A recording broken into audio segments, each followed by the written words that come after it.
जय हिंद। नमस्कार दोस्तों, स्वागत है आप सभी का अपने YouTube चैनल में। कैसे हैं आप सभी? उम्मीद करते हैं आप लोग अच्छे होंगे। बात करने वाला हूँ इस वीडियो में BTSC ANM 10709 पोस्ट के रिगार्डिंग क्या अपडेट निकल के आ रही है, सारी जानकारी आपको इस वीडियो के माध्यम से देने वाला हूँ। इससे पहले आप अगर चैनल पर नए हैं, चैनल को सब्सक्राइब कर लीजिएगा। और इस वीडियो में आप लोग को जानने को भी मिलेगा कि कैसे ये सभी लोग मिल के वैकेंसी को बर्बाद करने में लगे हैं। सभी लोग जो है झूठ पे झूठ बोल बोल के बस फंडिंग कर रहे हैं, क्वालिफाइड वाले लोगों से फंडिंग पे फंडिंग करवा रहे हैं, जबकि उन लोगों का कुछ नहीं होने वाला है सुप्रीम कोर्ट से भी। चलिए वीडियो को अंत तक देखिएगा, सारी अपडेट आपको वीडियो में मिल जाएगी। जब कोई स्टेट गवर्नमेंट कोई वैकेंसी निकालती है और आगे प्रक्रिया कर लेती है, तब सरकार को लगता है कि हमें कोई चेंज बीच में करना है, तो नियम के खिलाफ है, इसके लिए सुप्रीम कोर्ट नियम के खिलाफ है, इसके लिए सुप्रीम कोर्ट। ये लाइन, लास्ट लाइन नहीं समझ में आई मुझे। आपका जो भी नाम है, PKRS whatever, बट हाँ, दिस इज द थिंग। होता क्या है, जब भी कोई वैकेंसी निकाली जाती है तो जो नोटिफिकेशन आता है उसमें जो प्रोसीजर मेंशन होता है उसी हिसाब से पूरी वैकेंसी को कंप्लीट होना होता है। अगर इन बिटवीन कोई भी चेंजेस होते हैं, मेजर चेंजेस होते हैं, जिसकी वजह से वो पुरानी वैकेंसी को आगे कंटिन्यू नहीं किया जा सकता है, तो उस दौरान कभी कभी उस वैकेंसी को कैंसिल भी कर दिया जाता है। और अगर कैंसिल नहीं करते हैं और इन बिटवीन उन चेंजेस को ला के कंटिन्यू रखते हैं, तो वो बिल्कुल भी सही नहीं है, वो गलत होता है। That is not right. ठीक है ना? शायद आप यही लिखना चाह रहे हो कि इसके लिए सुप्रीम कोर्ट खिलाफ है, समथिंग ऐसे कह रहे हो। बट हाँ, मैं आपको बता रही हूँ कि that has not to be done. ठीक है? क्योंकि इसीलिए होता है कि नोटिफिकेशन वगैरह बहुत सोच समझ के निकाले जाते हैं।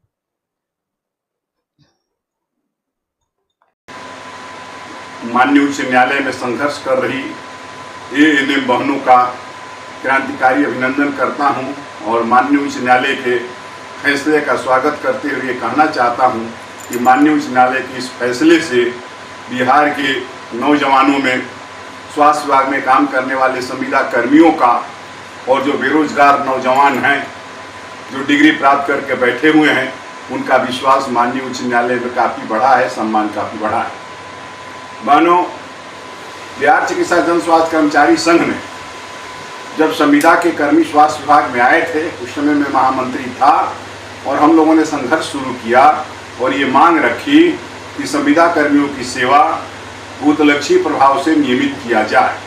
यानी जिस दिन से उनको संविदा पर रखा गया है, उस दिन से उनको बिना परीक्षा लिए नियमित कर दिया जाए। लगातार लड़ाई जारी रही और उसके बाद संविदा पर कार्य करने वाली परिचारिकाओं ने हड़ताल कर दिया और हड़ताल के बाद और हम लोग लगातार संपर्क सेवा नियमावली बनाने की लड़ाई लड़ते रहे, जिसके कारण संपर्क सेवा नियमावली बना।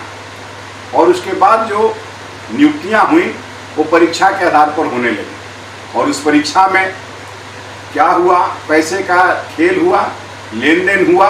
इसलिए जो संविदा पर काम करने वाली हमारी परिचारिका बहनें थी या हमारे अन्य जो तकनीकी भाई थे, वे लोग को 25 नंबर अनुभव के आधार पर सालाना 5 नंबर तो संपर्क सेवा नियमावली के अनुसार मिल जाता था, लेकिन 15 नंबर की जो परीक्षा होती थी उसमें वो फेल हो जाती थी, जिसके कारण उनकी सेवा नहीं हो पाती थी। और आपने देखा कि इस भ्रष्टाचार का उजागर ये भ्रष्टाचार हुआ और वहाँ के बिहार कर्मचारी चयन आयोग के जो आला अधिकारी थे, IAS अधिकारी थे, वो जेल में गए और पकड़े गए। लेकिन हमारा डिमांड यह था कि यदि सरकार कह रही है कि हम सीधे किसी को नहीं नियुक्त कर सकते हैं, सुप्रीम कोर्ट का जजमेंट है, तो हमारी मांग थी कि अंकवार और बैचवार नियुक्ति की जाए।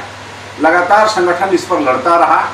सरकार अंत में अंकवार नियुक्त करने पर तैयार हुई और अंकवार बहालियाँ होने लगी। लेकिन बाद में हमारे स्वास्थ्य विभाग के तेज तर्रार अपर मुख्य सचिव, जो कई विभागों में अपर मुख्य सचिव हैं, इतने तेज तर्रार हैं, उनके द्वारा ये कहा जाने लगा कि प्राइवेट विद्यालयों का नंबर ज़्यादा आ जाता है, सरकारी का कम आता है, इसलिए हम परीक्षा लें। हम जानना चाहते हैं कि आखिर प्राइवेट विद्यालयों का एग्जामिनेशन कौन कराता है, चाहे वो प्राइवेट हो या सरकारी हो, सबकी परीक्षा लेती है बिहार की सरकार, स्वास्थ्य विभाग। कापी जचवाती है बिहार सरकार स्वास्थ्य विभाग, रिजल्ट पब्लिश करता है बिहार सरकार स्वास्थ्य विभाग, तो फिर इसमें प्राइवेट और सरकारी कैसे हो गया? उन प्राइवेट विद्यालयों को भी तो मान्यता आपने दिया है। बल्कि इसके पीछे ऑनलाइन परीक्षा लेकर के पैसे वसूली करने की एक योजना थी, और ये जो विज्ञापन निकला था ये 2018 के संवर्ग सेवा नियमावली के आधार पर निकला था, और बीच में 2023 संवर्ग सेवा नियमावली लगा दिया गया, जिसको माननीय उच्च न्यायालय ने रद्द किया है। लेकिन अभी आपके सामने आगे आने वाली पीढ़ी को एक खतरा वर्तमान है कि अब जो विज्ञापन निकलेगा तो 2023 का जो विज्ञापन है, अब जो नया सिरे निकलेगा उसमें परीक्षा के आधार पर होगा, और साथ ही साथ जितने भी अन्य संवर्ग के लोग हैं जिनकी नियुक्तियां होंगी, जो पैरामेडिकल के लोग हैं, फार्मासिस्ट हैं, इनको भी परीक्षा देना पड़ेगा। लेकिन बिहार चिकित्सा जन स्वास्थ्य कर्मचारी संघ की आज जो स्पष्ट मान्यता है, ये जो प्रशिक्षण है एक हिसाब से ये अप्रेंटिस है, क्योंकि जो एडमिशन होता है उसमें आरक्षण रोस्टर का पालन किया जाता है, और आरक्षण रोस्टर का पालन करके नामांकन होता है, और नामांकन करके तब सरकार के द्वारा परीक्षा ली जाती है। शुरुआती दौर में जब हम लोग आए थे उस समय परीक्षा निकल जाने के बाद जीएनएम का राज्य संवर्ग था, पहले भी राज्य संवर्ग था, तो जीएनएम का निदेशालय से और एएनएम का सिविल सर्जन लोग रिजल्ट पब्लिश हो जाने के बाद बिना कोई प्रक्रिया अपनाए अप्रेंटिसशिप रूल के तहत उनकी नियुक्ति पदस्थापन कर दी जाती थी। लेकिन आज हम मांग कर रहे हैं कि अंकवार हो और बैचवार हो, एक बैच का सीनियर बैच की बहाली कंप्लीट हो जाए और तब जो है उसके बाद वाले बैच की जाए। ऐसा करने से भ्रष्टाचार की कोई गुंजाइश नहीं रहेगी और सारे के सारे लोग आ जाएंगे। नहीं तो यदि किसी का कम मार्क्स है तो हर बार कम मार्क्स रहने के कारण उसकी नियुक्ति नहीं होगी और उसका एज एक्सपायर कर जाएगा। इसलिए सभी बेरोजगार, सभी जो प्रशिक्षण प्राप्त किए हैं उन लोगों का, और जो संविदा पर काम कर रहे हैं उन लोगों का, इसी में भलाई है कि नियुक्ति अंकवार और बैचवार हो। हम आपसे अनुरोध करना चाहें कि ये लोकसभा का चुनाव है, राजनीतिक वातावरण है, आप सभी साथी आपके यहाँ जो मतदान में वोट मांगने जाते हैं, आप सरकारी सेवा में भले बंधे हुए हैं, आपके परिवार के सदस्य या जो सरकारी सेवा में संविदा पर नहीं है, जो बेरोजगार नौजवान हैं, जो विभिन्न संगठन चलाते हैं, जो वे लोग, और आप बेरोजगार लोगों के परिवार के सदस्य जो इंडिया गठबंधन और एनडीए गठबंधन के प्रत्याशी हैं, उनको यह बात समझाएं कि हम स्वास्थ्य विभाग में काम करने वाला जो प्रशिक्षण होता है लोगों का, हम लोगों का, चाहे जीएनएम हो, एनएम हो, बीएससी नर्सिंग हो, एमएससी नर्सिंग हो, फार्मासिस्ट हो, ड्रेसर हो, लैब टेक्नीशियन हो, एक्सरे टेक्नीशियन हो, ईसीजी टेक्नीशियन हो, ओटी असिस्टेंट हो, यानी जितने भी पैरामेडिकल स्टाफ, नर्सिंग स्टाफ और फार्मासिस्ट हैं, सब का प्रशिक्षण अप्रेंटिस रूल के तहत होता है। इसलिए उनकी का रिजल्ट पब्लिश हो जाने के बाद उनको बैचवार पदस्थापित कर दिया जाए।